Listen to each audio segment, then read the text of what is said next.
पत्नी ही आपल्या पतीला राखी बांधू शकते का?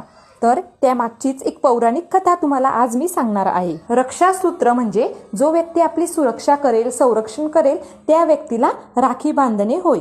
एका पौराणिक कथेनुसार देवराज इंद्र यांची पत्नी शचीने रक्षासूत्र बांधायला सुरुवात केली होती.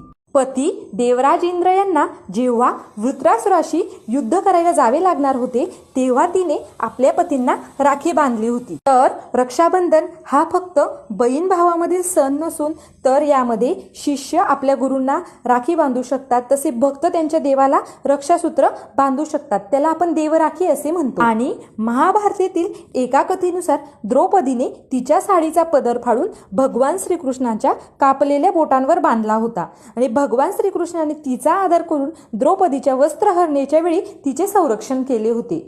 राखीचा मूळ अर्थ पाहायला गेलो तर बहीण आपली सुरक्षा नाही